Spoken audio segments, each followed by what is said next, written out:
Hello welcome to everyone, myself doctor Kaleem Ahmed. आज हम लोग पढ़ने वाले हैं टी सेल और एंटीजन प्रेजेंटिंग सेल।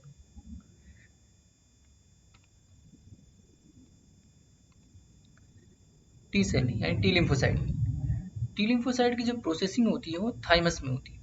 थाइमस क्या है? एक एंडोक्राइन ग्लैंड है जो बच्चों में बहुत ज़्यादा एक्टिव होती है और फंक्शनल होती है, और इसका साइज भी क्या होता है, बच्चों में बड़ा होता है। एडल्ट में साइज धीरे धीरे क्या होता जाता है, छोटा हो जाता है और ये नॉन फंक्शनल हो जाती है। Thyroid gland and thymus gland both are different. ये दोनों अलग अलग है। थायराइड ग्लैंड अलग होती है, ये एडल्ट में भी एक्टिव होती है, लेकिन थाइमस ग्लैंड सिर्फ बच्चों में एक्टिव होती है और फंक्शनल होती है, और एडल्ट में ये नॉन फंक्शनल हो जाती है। तो थाइमस ग्लैंड जो होती है वो टी लिम्फोसाइट की प्रोसेसिंग करती है, यानी टी लिम्फोसाइट को क्या करती है, ट्रेन करती है। टी लिम्फोसाइट की जो सिंथेसिस होती है वो कहाँ पर होती है, बोन मेरो में होती है, और इसकी जो प्रोसेसिंग होती है टी लिम्फोसाइट की वो थाइमस में होती है। लिम्फोसाइट दो तरह की होती है, एक टी लिम्फोसाइट और एक बी लिम्फोसाइट। दोनों की सिंथेसिस कहाँ पर होती है, बोन मेरो में।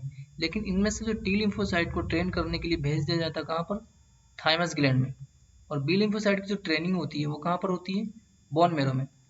इसलिए टी लिम्फोसाइट का जो ट्रेनिंग साइट है या ट्रेनिंग स्कूल है, ये उसको हम लोग बोलते हैं थाइमस।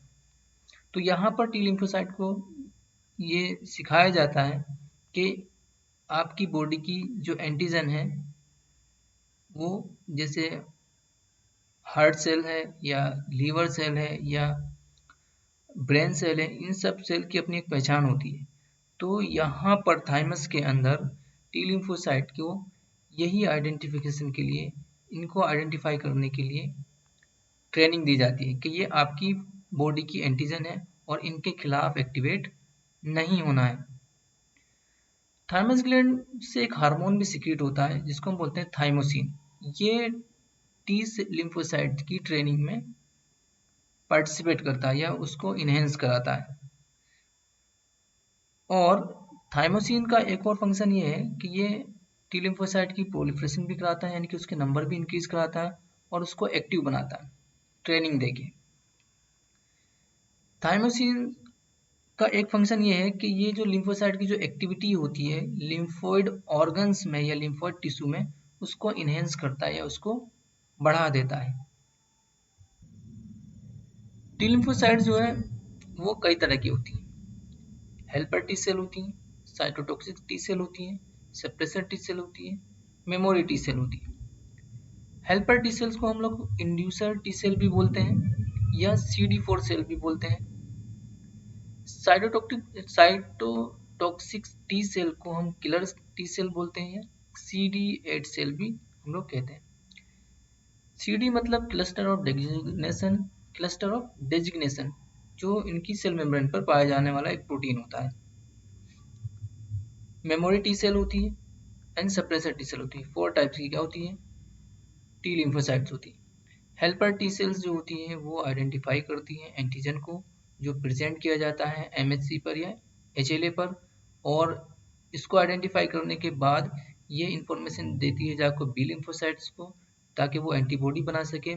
और ये हेल्पर टी सेल जो है वो साइटोटॉक्सिक टी सेल को भी क्या करती है, एक्टिवेट करती है।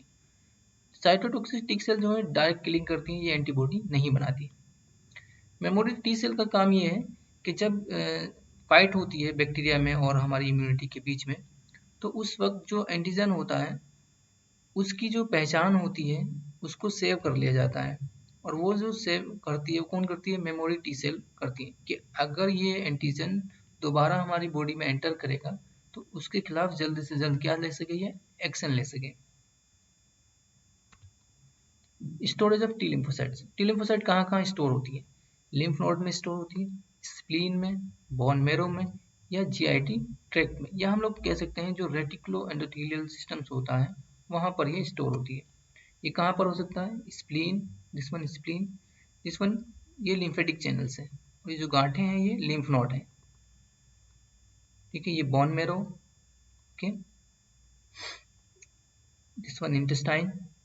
तो ये इन जगहों पर क्या होती है, स्टोर होती है। अप्रोक्सीमेटली बॉडी के हर पार्ट्स में क्या होता है, सिस्टम होता है, और ये जो गांठें होती हैं ये लिम्फ नोड कहलाती हैं। Antigen presenting cell. Antigen presenting cells का काम ये होता है कि ये बॉडी में आए हुए बाहरी एंटीजन, यानी जो बैक्टीरिया की फॉर्म में आते हैं या वायरस की फॉर्म में आते हैं या दूसरे अदर सब्सटेंसेस की फॉर्म में बॉडी के अंदर एंटर करते हैं, तो ये उसको पहले इंगल्फ कर लेती हैं और उसके बाद उसको अपनी सरफेस पर रिप्रेजेंट करती है ताकि टी हेल्पर सेल उनको आइडेंटिफाई कर सके। तो एंटीजन प्रेजेंटिंग सेल जो होती हैं वो 3 तरह की होती है। एक मैक्रोफेज होती है, डेंड्रिटिक सेल्स होती हैं और बी लिम्फोसाइट होती है। जो मेजर एंटीजन प्रेजेंटिंग सेल है वो मैक्रोफेज है, और जो डेंड्रिटिक सेल्स होती है वो कहाँ पाई जाती है? स्प्लीन में, लिम्फ नोड में और स्किन में। बी लिम्फोसाइट जो होती है इसका रोल बहुत अच्छे से हम लोगों को नहीं मालूम है, लेकिन फिर भी ये हेल्पर टी सेल को क्या करती है? एक्टिवेट करती है। रोल यही होता है एंटीजन प्रेजेंटिंग सेल्स का कि बाहर से आए हुए एंटीजन को पहले वो इंगल्फ करती है, फिर उसको छोटे छोटे टुकड़ों में ब्रेक करती है और उसके बाद वो उसको अपनी सरफेस पर एमएससी के ऊपर जो HLA होता है उस पर रिप्रेजेंट करती है। जैसे ये कोई एंटीजन है, ये फॉरेन एंटीजन है, तो जो एंटीजन प्रेजेंटिंग सेल होती है उसको इंगल्फ कर लेती है, तो फेगोसोम बनता है। फेगोसोम जो है प्राइमरी लाइसोसोम से कंबाइंड होता है तो सेकेंडरी लाइसोसोम बनता है। जैसे ही सेकेंडरी लाइसोसोम बनता है तो लाइसोसोम के एंजाइम एक्टिवेट हो जाते हैं और इस फॉरेन एंटीजन को क्या करते हैं? छोटे छोटे टुकड़ों में ब्रेक कर देते हैं। फिर इसके एक ही टुकड़े को, जिसको हम लोग एंटीजन कहते हैं, एमएससी की सरफेस पर बिठा दिया जाता है रिसेप्टर में, और फिर वो बाहर जाकर उसकी सरफेस पर उसको रिप्रेजेंट करता है। जैसे ये रिप्रेजेंटेशन होता है तो हेल्पर टी सेल आती है और इसको आइडेंटिफाई करती है और इन्फॉर्मेशन को लेकर आगे पहुंचा देती है, यानी कि बी लिम्फोसाइट के पास और साइटोटॉक्सिक टी सेल के पास। Thank you. ये था टी सेल के बारे में और एंटीजन प्रेजेंटिंग सेल के बारे में।